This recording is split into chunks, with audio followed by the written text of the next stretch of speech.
السلام علیکم ورحمۃ اللہ وبرکاتہ۔ امید ہے کہ آپ تمام حضرات خیر و عافیت سے ہوں گے۔ سامعین، آج دنیا کی جو صورت حال ہے اور دنیا کن کن پریشانیوں، آفتوں اور مصیبتوں میں الجھی ہوئی ہے، جس کا اندازہ آپ خود لگا سکتے ہیں۔ آج انسان اللہ کے سامنے سر جھکانے تو دور کی بات، ہاتھ اٹھا کر دعا مانگنے کو بھی تیار نہیں۔ دنیا کی چمک دمک، دنیا کی آرائش اور دنیا کی زیب و زینت میں پڑھ کر انسان اس طرح اپنے پروردگار سے غافل ہو گیا ہے کہ ان کو یہ بھی یاد نہیں کہ ہمیں اللہ تبارک و تعالی سے مانگنا چاہیے۔ حالانکہ کتاب و سنت میں دعا کی بڑی اہمیت اور فضیلت بیان کی گئی ہے۔ دعا سب سے اہم عبادت، سب سے عظیم اطاعت اور سب سے زیادہ نفع اور فائدہ پہنچانے والی قربت ہے۔ قرآن کریم کی ابتدا بھی دعا سے ہے اور انتہا بھی دعا پر ہے۔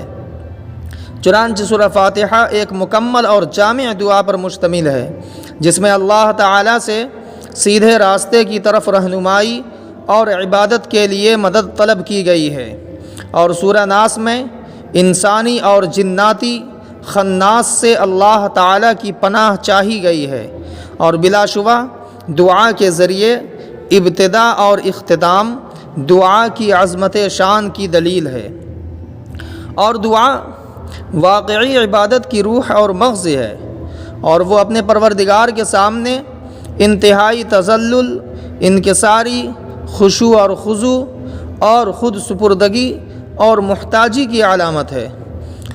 یہی وجہ ہے کہ دعا نہ کرنے کو کبر اور غرور میں شمار کیا گیا ہے۔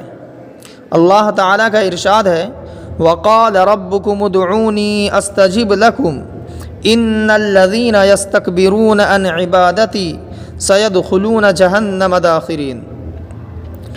یعنی تمہارے رب کا فرمان ہے، مجھے پکارو، میں تمہاری دعائیں قبول کروں گا۔ جو لوگ گھمنڈ میں آ کر میری عبادت سے منہ موڑتے ہیں، ضرور وہ ذلیل و خوار ہو کر جہنم میں داخل ہوں گے۔ اس آیت میں اللہ تعالیٰ نے دعا کو عبادت کہا ہے، اور حدیث میں یہ صراحت ہے کہ الدعاء هو العبادہ، یعنی دعا ہی عبادت ہے۔ اس جملے کو کہنے کے بعد حضور صلی اللہ علیہ وسلم نے مذکورہ آیت کی تلاوت فرمائی۔ اسی طرح حضرت سلمان فارسی رضی اللہ تعالی عنہ سے روایت ہے کہ نبی کریم صلی اللہ علیہ وسلم نے ارشاد فرمایا، لا يرد القضاء الا الدعاء ولا يزيد في العمر الا البر، یعنی تقدیر کے فیصلے کو صرف دعا ہی ٹال سکتی ہے، اور صرف بھلائی کے ذریعے ہی عمر میں اضافہ ہو سکتا ہے۔ اور امام شوکانی رحمۃ اللہ علیہ کہتے ہیں کہ مذکورہ حدیث سے معلوم ہوتا ہے کہ دعا کے ذریعے تقدیر بھی بدل سکتی ہے، اور اس کی تائید قرآن سے بھی ہوتی ہے۔ چنانچہ ارشاد ربانی ہے، یمحو اللہ ما یشاء ویثبت وعندہ ام الکتاب۔ اللہ تعالیٰ جو کچھ چاہتا ہے مٹا دیتا ہے، اور جس چیز کو چاہتا ہے قائم رکھتا ہے، اور ام الکتاب اسی کے پاس ہے۔ غرض یہ کہ اللہ تعالیٰ کبھی کوئی ایسا فیصلہ فرماتا ہے جس میں یہ قید لگی ہوتی ہے کہ دعا نہ کرنے کی صورت میں ایسا ہوگا، اور دعا کرنے کی حالت میں وہ فیصلہ نافذ نہیں ہوگا۔ اسی طرح حضرت عائشہ رضی اللہ تعالی عنہ سے روایت ہے کہ رسول اللہ صلی اللہ علیہ وسلم نے ارشاد فرمایا، تقدیر کے معاملے میں احتیاط اور تدبیر کا کوئی فائدہ نہیں ہوتا۔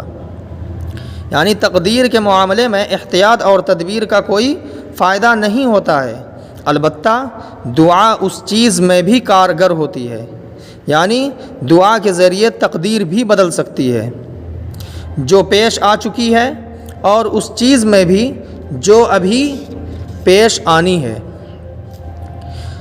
اور اس چیز میں بھی جو ابھی پیش نہیں آئی ہے۔ اور آسمان سے مصیبت اترتی ہے اور راستے میں دعا سے مٹ بھیڑ ہو جاتی ہے، تو دونوں قیامت تک ایک دوسرے سے الجھتے رہتے ہیں۔ حاصل یہ ہے کہ تقدیر تدبیر سے زیادہ قوی اور طاقتور ہے، اور دعا تقدیر سے بھی زیادہ طاقتور ہے، بلکہ وہ بھی تقدیر کا ایک حصہ ہے۔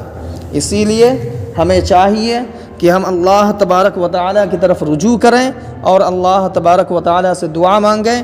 آج انسانوں کی غلطیوں میں سے ایک سب سے بڑی غلطی یہ بھی ہے کہ آج انسان خاص طور سے مسلمان اللہ سے رشتہ توڑ دیا ہے۔